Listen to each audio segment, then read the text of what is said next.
Hello বন্ধুরা, আপনারা দেখছেন এসি গ্রাম বাংলা।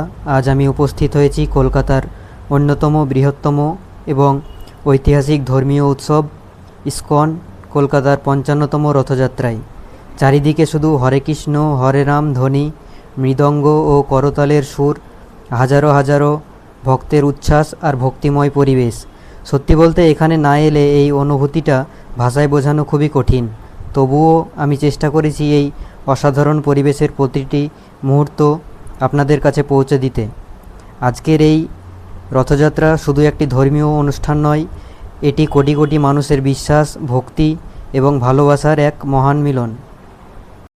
প্রতি বছর এই দিনটির জন্য ভক্তরা অধীর আগ্রহে অপেক্ষা করেন। ছোট থেকে বড়, নারী পুরুষ এমনকি বিদেশ থেকে অসংখ্য মানুষ এই রথযাত্রায় অংশ নিতে আসেন। চারিদিকে শুধু আনন্দ আর ভক্তির আবহ। ২০২৬ সালে অনুষ্ঠিত হচ্ছে ইসকন কলকাতার ৫৫তম রথযাত্রা। জানলে অবাক হবেন, ১৯৭২ সালে এখান থেকে ভারতের প্রথম ইসকন রথযাত্রা শুরু হয়েছিল। সেই সময় হয়তো খুব অল্প সংখ্যক মানুষ এই উৎসবে অংশ নিয়েছিলেন, কিন্তু আজ এই উৎসব লাখো লাখো মানুষের ভালোবাসায় বিশ্বের অন্যতম বড় রথযাত্রায় পরিণত হয়েছে। ইসকন প্রতিষ্ঠাতা করেছিলেন শ্রীল এসি ভক্তিবেদান্ত স্বামী প্রভুপাদ। তার একটাই লক্ষ্য ছিল ভগবান শ্রীকৃষ্ণের শিক্ষা এবং ভক্তির বার্তা সারা বিশ্বের মানুষের কাছে পৌঁছে দেওয়া। বর্তমান বিশ্বের শতাধিক দেশে ইসকনের মন্দির রয়েছে এবং প্রতিদিন লক্ষ লক্ষ মানুষ ভগবান শ্রীকৃষ্ণের নাম সংকীর্তনে অংশ নেন। আপনারা দেখতে পাচ্ছেন এই বিশাল রথটি কত সুন্দরভাবে সাজানো হয়েছে। ফুল, রঙিন কাপড়, ঐতিহ্যবাহী নকশা এবং মনোমুগ্ধকর সাজসজ্জায় রথটি সত্যিই অসাধারণ লাগছে। এই রথে বিরাজমান রয়েছেন ভগবান জগন্নাথ, তার বড় ভাই বলরাম এবং বোন সুভদ্রা। পুরীর রথযাত্রার মতো এখানেও এই তিন দেবতাকে রথে বসিয়ে ভক্তদের দর্শনের জন্য নিয়ে যাওয়া হয়। সনাতন ধর্মের বিশ্বাস অনুযায়ী ভক্তি ভরে রথের দড়ি টানলে ভগবান আশীর্বাদ লাভ হয় এবং জীবনের নানা বাধা বিপত্তি দূর হয়। সেই বিশ্বাস থেকেই হাজারো হাজারো মানুষ রথের দড়ি স্পর্শ করার জন্য অপেক্ষা করেন। আপনারা দেখতে পাচ্ছেন সবাই কত উৎসাহ নিয়ে রথ টানছেন। আর একটি বিষয় না বললেই নয়, এখানে শুধু ভারতীয় ভক্ত নন, বিদেশি ভক্তদের উপস্থিতিও চোখে পড়ার মতো। বিভিন্ন দেশের মানুষ বাংলা বা হিন্দি না জানলেও হরে কৃষ্ণ মহামন্ত্রে একসঙ্গে কীর্তন করছেন। এটাই ইসকনের সবচেয়ে বড় পরিচয়। ভাষা, দেশ বা সংস্কৃতি ভেদাভেদ ভুলে সবাই একসঙ্গে ভগবানের ভক্তিতে মেতে ওঠেন। চারিদিকে কীর্তনের সুর, মৃদঙ্গের তাল, করতালের শব্দ আর ভক্তদের নাচ, সব মিলিয়ে এমন এক পরিবেশ তৈরি হয়েছে যা সত্যিই হৃদয় ছুঁয়ে যায়। মনে হয় যেন কয়েক ঘন্টার জন্য শহরের সমস্ত ব্যস্ততা থেমে গেছে আর সবাই ভক্তি ও আনন্দে এক হয়ে গেছেন। এই রথযাত্রার সঙ্গে থাকে প্রসাদ বিতরণ, ধর্মীয় আলোচনা, ভজন কীর্তন এবং নানা সাংস্কৃতিক অনুষ্ঠান। অনেক মানুষ শুধু দর্শনের জন্য নয়, এই সুন্দর পরিবেশ অনুভব করার জন্য প্রতি বছর এখানে আসেন। আমিও চেষ্টা করেছি এই রথযাত্রার প্রতিটি গুরুত্বপূর্ণ মুহূর্ত আপনাদের জন্য ক্যামেরাবন্দি করতে। রথের শুরু থেকে ভক্তদের উচ্ছ্বাস, কীর্তন, রথ টানার দৃশ্য, চারপাশে পরিবেশ, সব কিছু যতটা সম্ভব এই ভিডিওতে তুলে ধরেছি। যারা আজ এখানে আসতে পারেননি, আশা করি এই ভিডিও দেখে তারাও অনেকটা এই পরিবেশের অনুভব করতে পারবেন। তবে এই কয়েক মিনিটে সব কিছু বলা সম্ভব নয়, তাই পুরো ভিডিওতে আরও অনেক সুন্দর মুহূর্ত, রথযাত্রার বিভিন্ন দৃশ্য, ভক্তদের আনন্দ, এমন অনেক অভিজ্ঞতা রয়েছে। তাই ভিডিওটি একদম শেষ পর্যন্ত অবশ্যই দেখবেন। ভিডিওটি যদি আপনাদের ভালো লেগে থাকে তবে চ্যানেলটিকে সাবস্ক্রাইব করতে ভুলবেন না। শিরমুকুট কুণ্ডল তিলক চারু দারয়াঙ্গি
Krishna Krishna Hare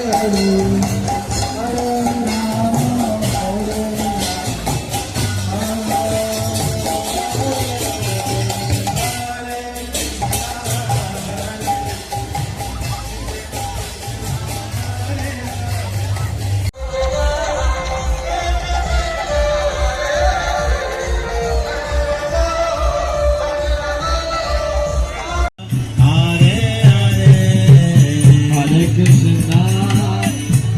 Krishna, Krishna Krishna, Hare Hare, Hare Rama, Hare Rama, Rama Rama, Hare Hare. Hare Krishna, Krishna Krishna, Hare Hare, Hare Rama, Rama Rama, Hare Hare.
चन्दनचर्चित नीलकलेबर पीतवसन वनमाली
चक्के के दोनों पास मत रहिए, वहाँ पे कॉर्डन है, कॉर्डन के बाहर आएंगे। सभी भक्तों से अनुरोध है, दोनों चक्के के आसपास न रहे।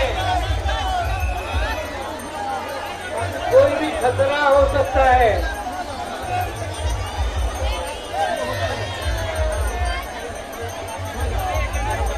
चलिए, अभी ग्रीन पताका दिखाया जा रहा है, रथ के सामने ग्रीन पताका।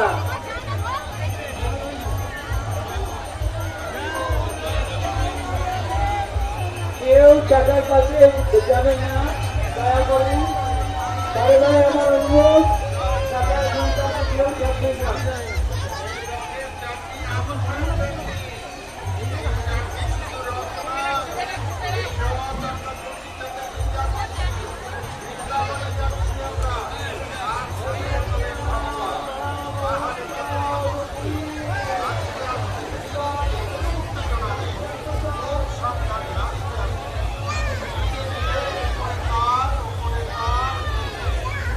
लाल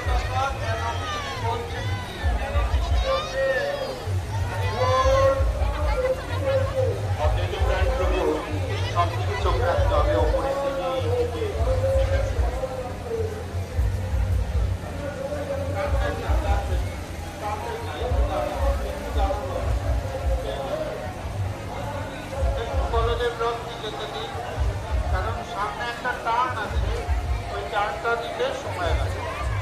একটু যেতে দিন, তারপরে ধীরে ধীরে তার মধ্যেই নিয়মকানুন বলে দিন।